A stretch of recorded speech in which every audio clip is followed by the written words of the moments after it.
마태복음 8장 28절에서 34절 말씀입니다. 또 예수께서 건너편 가드라 지방에 가심에 귀신 들린 자 둘이 무덤 사이에서 나와 예수를 만나니 그들은 몹시 사나워 아무도 그 길로 지나갈 수 없을 지경이더라.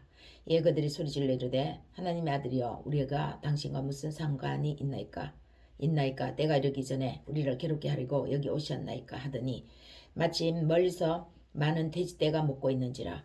귀신들이 예수께 간구하여 이르되 만일 우리를 쫓아내시려면 돼지떼에 들어 보내주소서니 그들에게 가라 하시니 귀신들이 나와서 돼지에게로 들어가는지라. 온 떼가 비탈로 내리더라.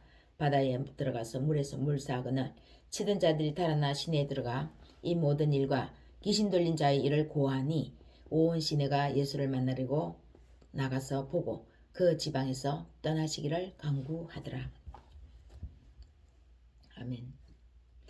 만약 우리에게 선택하라면 수억의 재산을 잃는 것과 생명을 잃는 것, 반대로 수억의 재산을 얻는 것과 생명을 얻는 것, 이 둘 중에 하나를 택하라면 무엇을 택하시겠는지요?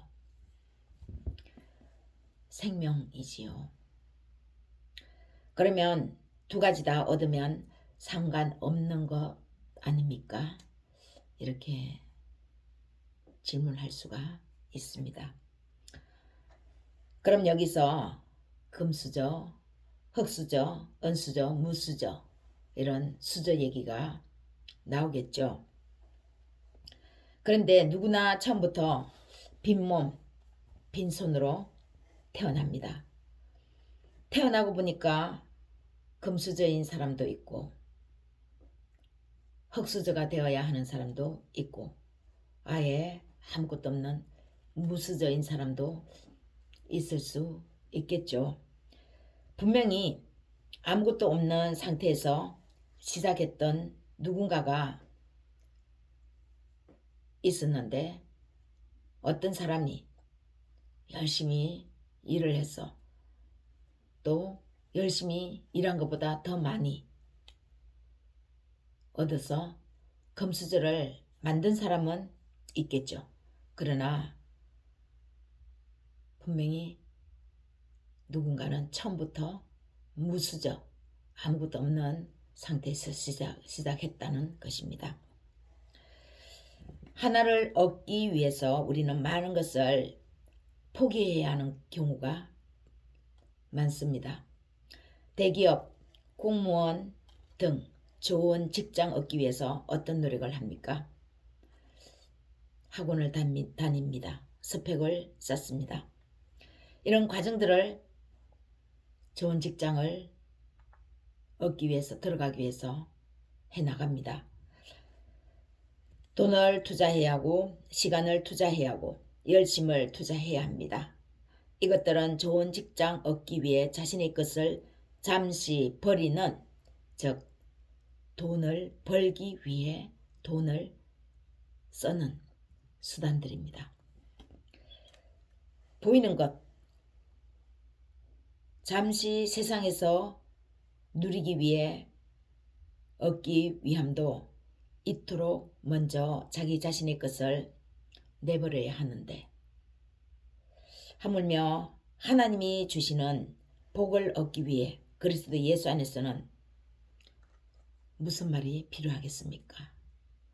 잠시 세상에서 눈에 보이는 것들을 얻기 위해서도 이토록 우리의 많은 것을 투자하면서 버리는 일이 필요한데 보이지 않는 하나님의 복을 끌어오는 것이 쉽겠습니까? 마태복음 16장 24절 26절 말씀입니다. 누구든지 나를 따라오려거든 자기를 부인하고 자기 십자가를 지고 나를 따를 것이니라. 누구든지 제 목숨을 구원하고자 하면 잃을 것이요 누구든지 나를 위하여 제 목숨을 잃으면 찾으리라. 사람이 만일 온 천하를 얻고도 제 목숨을 잃으면 무엇이 유익하리요? 사람이 무엇을 주고 제 목숨을 바꾸겠느냐? 예수님의 제자의 길은 자기를 부인하는 것이라고 하는 것입니다.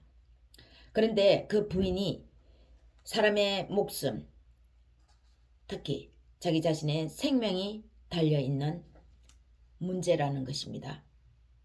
결국 예수님의 제자도 제자의 길은 정한 길을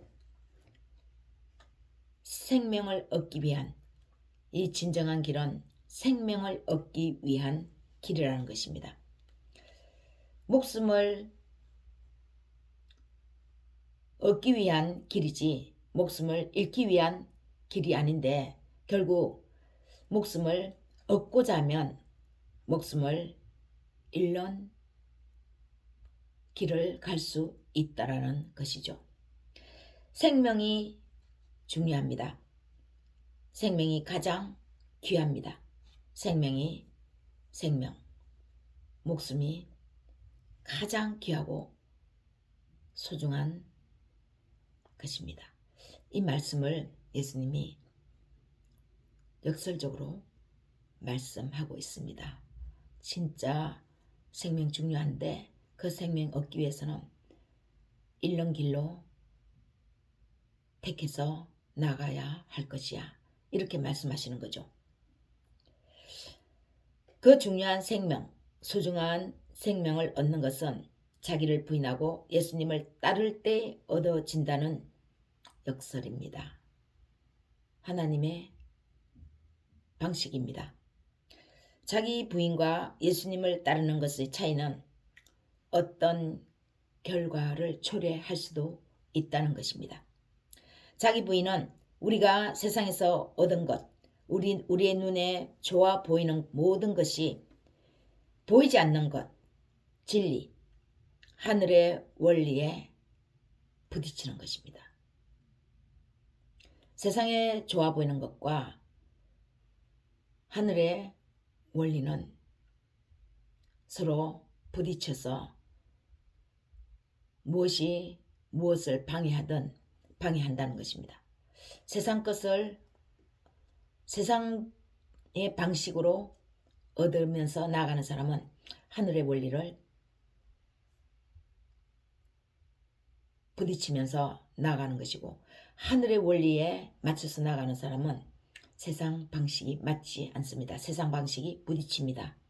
서로 부딪히게 되어 있죠. 누가 하나가 이겨도 이겨야 하는 것입니다. 세상 방식이 하나님의 원리를 누르든지 하나님의 원리가 세상 방식을 포용해서 거슬러서 이겨나가든지 둘 중에 하나 해야 된다는 거죠. 유대인들은 유대인들만을 위한 하나님이었다면 예수님은 이방의 모든 민족까지 하나님의 백성으로 즉 누구든지 주의 이름을 부르는 사람이면 하나님의 자녀가 되는 길을 여셨습니다. 가다라 지방이라는 마을, 그 마을에 예수님이 들어가셨습니다. 거기에 귀신 들린 사람 2명이 예수님을 만납니다. 누가복음에서는 2명이라고 하지 않고 한 사람이 많은 귀신 들렸다고 합니다. 그 많은 귀신을 군대 귀신 들린 사람이라고 하죠. 얼마나 많은 귀신이 들렸으면 한 군대가 그 사람 안에 들어있다고 표현을 하겠습니까? 엄청나게 심한 귀신이 그 사람 안에 들어있는 거죠.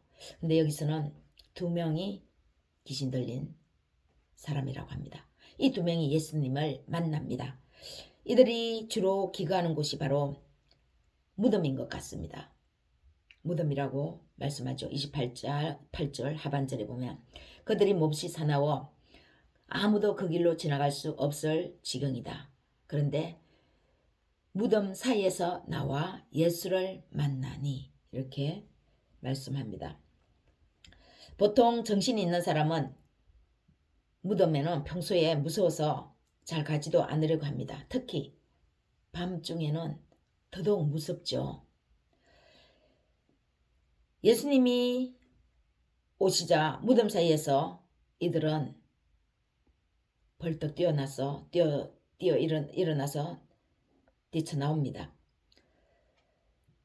무덤 사이에서 나왔다는 것은 무덤에서 쭉 지내다가 드디어 거기서 빠져나왔다고 볼 수 있습니다.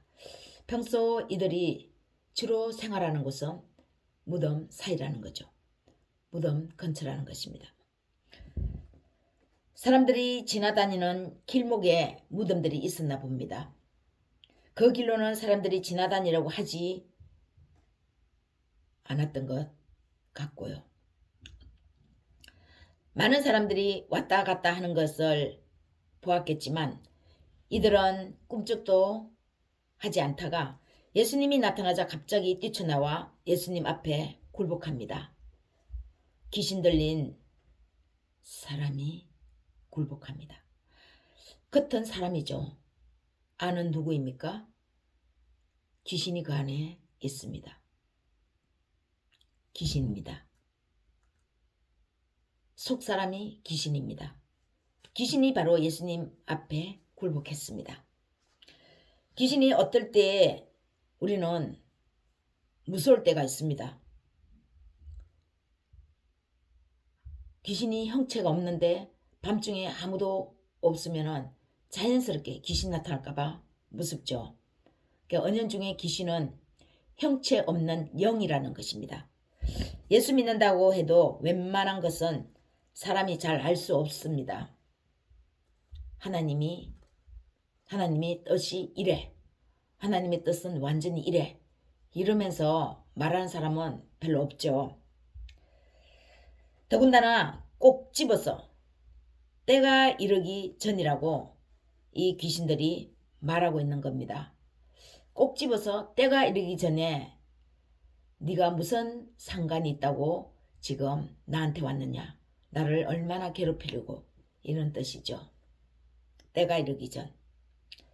귀신들이 예수님을 더 정확히 아는 것 같아 보입니다. 예수 믿는 우리보다 더 예수님을 정확히 아는 것 같아 보이는 부분입니다. 예수님이 십자가에서 죽으시기 전에 해야 할 일, 그 일을 끝내야 한다는 것을 귀신들이 알고 있는 것 아닌가 싶습니다. 그래서 우리는 너무 빠삭하게 모든 걸 알고 있다고 해서 꼭 예수 잘 믿는 것은 아닐 수도 있습니다. 아닐지 모릅니다. 너무 콕 찍어서 이래 하고 하면 오히려 그것이 위험성을 부를 수도 있는 것이죠.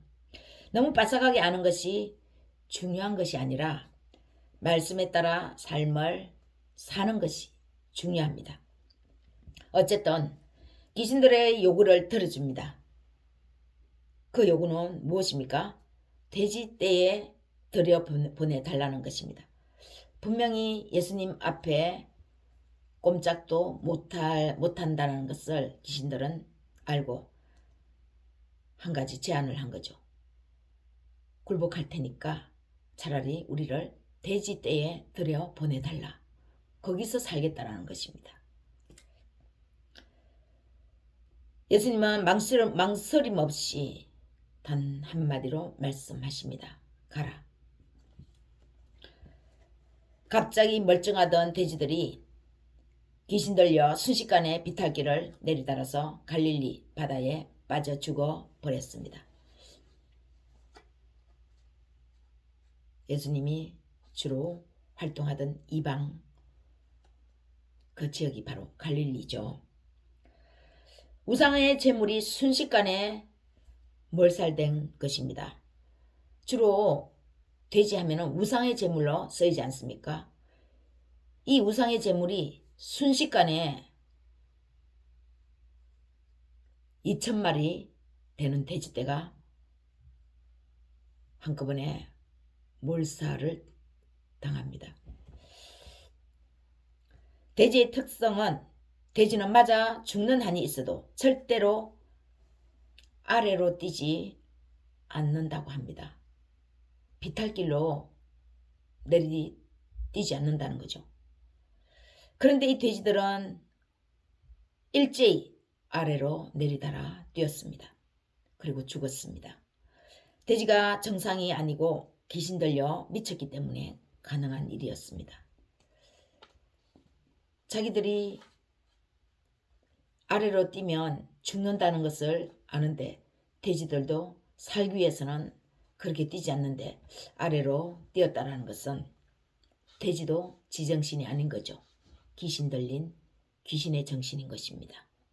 귀신에 미치면 돼지도 이렇게 되는데 성령에 이끌린 사람이 변하지 않는다면 그게 문제가 더 큰 거 아닙니까?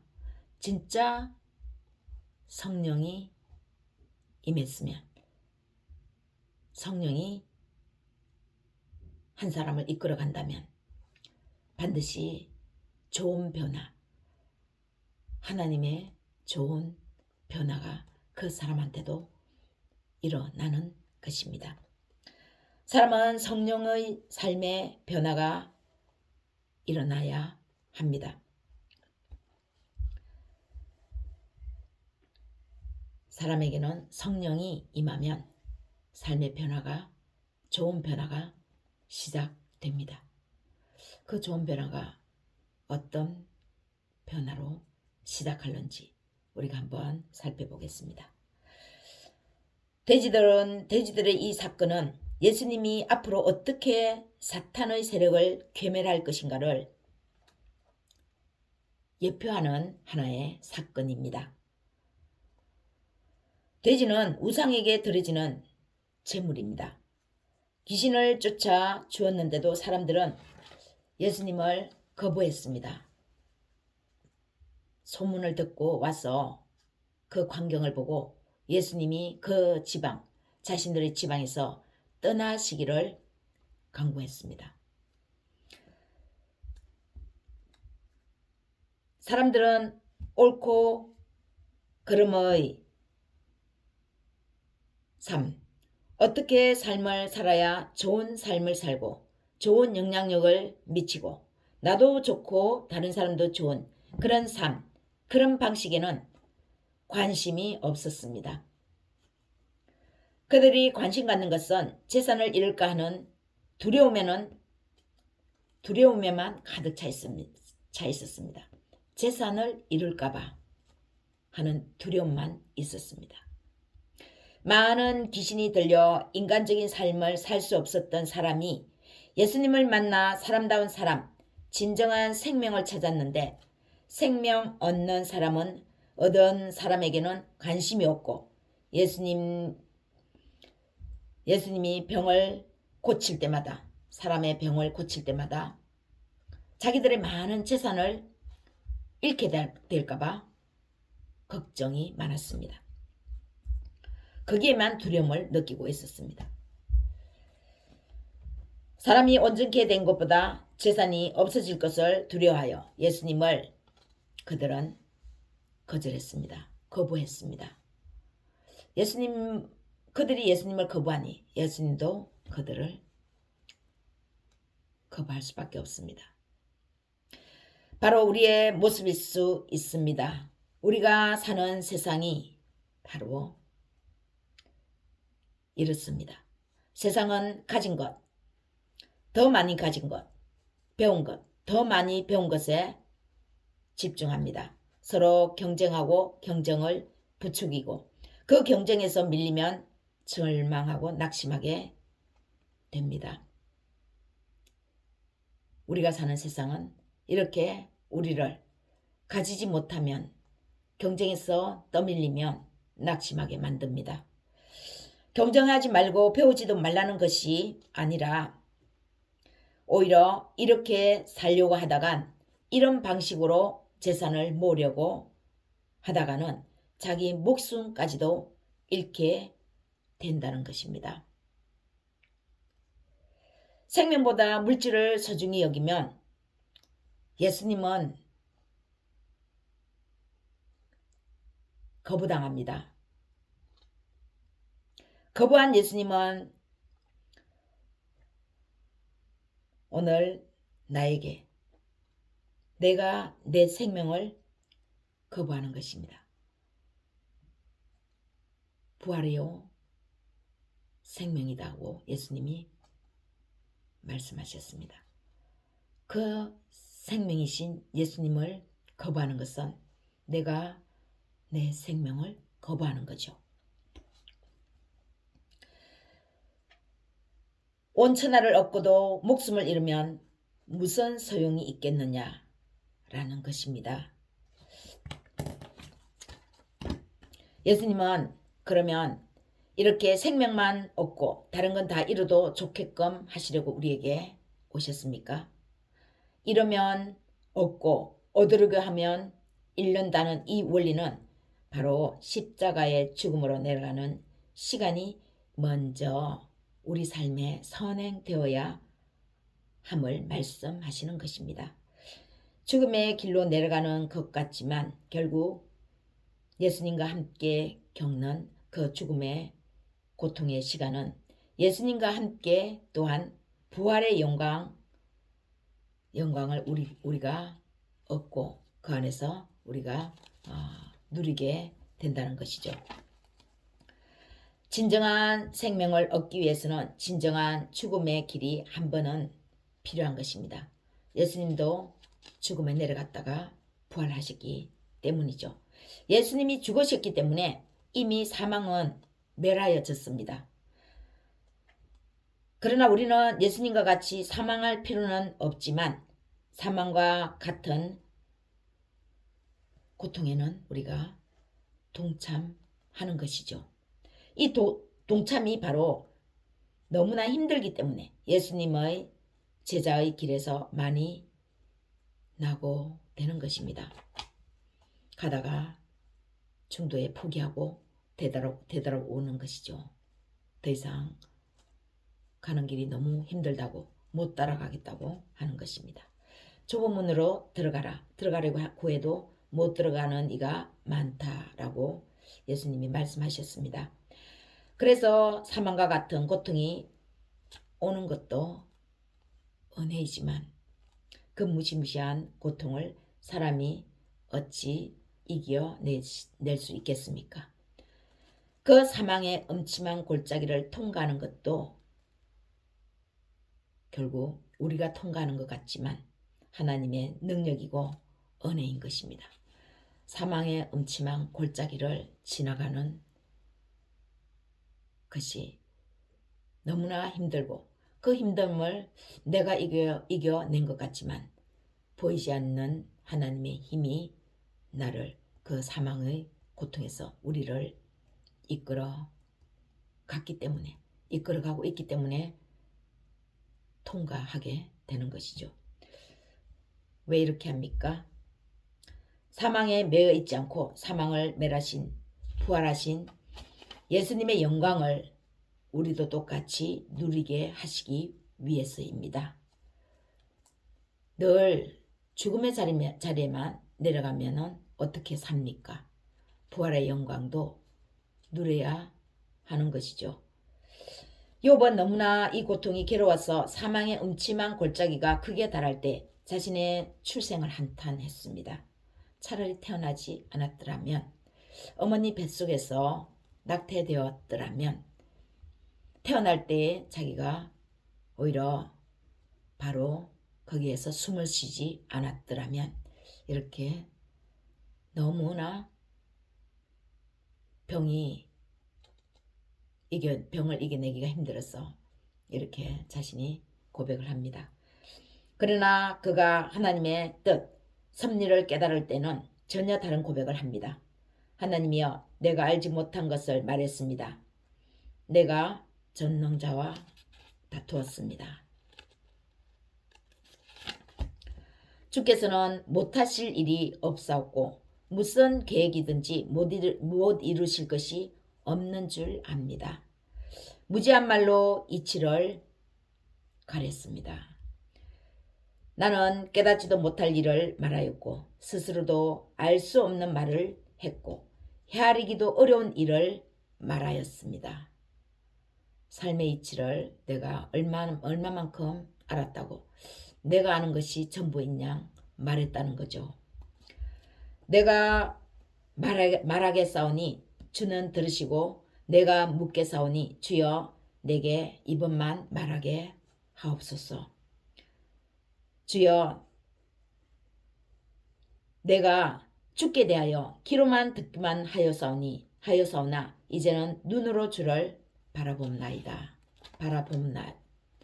이렇게 고백합니다. 자기가 고통당하기 전에는 이렇게 사망의 음침한 골짜기를 통과하는 병을 얻기 전에는 하나님을 귀로만 들었는데 이제는 하나님의 그 하시는 섭리, 그것을 하나님의 뜻을 눈으로도 보게 되었다는 자신의 믿음이 한층 더 강화되었다라는 그런 고백을 하고 있는 것입니다. 그러므로 내가 스스로 거두어드리고 티끌과 제 가운데서 회개합니다.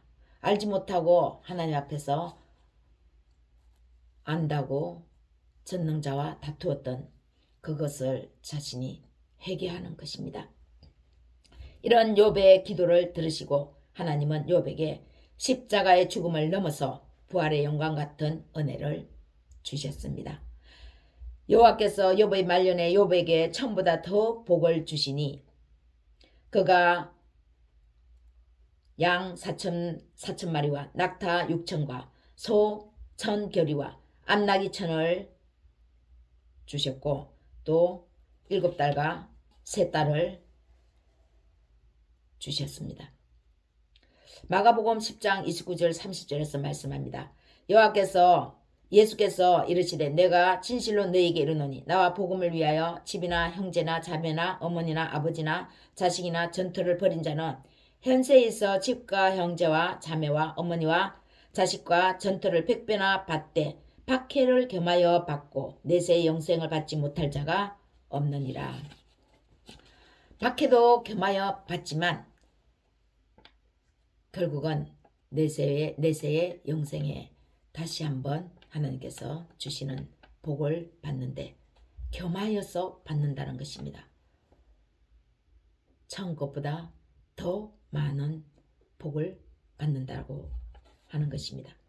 사랑하는 여러분, 예수 믿는다는 것은 예수님과 함께 고통도 겪는다는 것을 뜻합니다. 그러나 우리는 예수 믿으면 휘황찬란한 부활의 영광만 있을 줄로 알고 믿는 사람이 많은 것 같습니다. 고통의 강약은 다르겠지만 만일 사망의 고통을 겪었다면 그 사망의 고통과 맞먹는 예수님의 부활의 영광도 함께 누릴 것입니다. 성령의 사람은 하루아침에 성화가 완성되지는 않으나 성령의 사람은 말씀을 따라 살아갑니다. 자기 자신을 부인하고 말씀에 자신의 생각을 맞춰서 한 단계 나아가면 점점 성화되어 예수님의 충만한 분량에까지 이르게 되는 것입니다. 가다라 지방의 마을 사람처럼 자의반 타의반 이런 재산은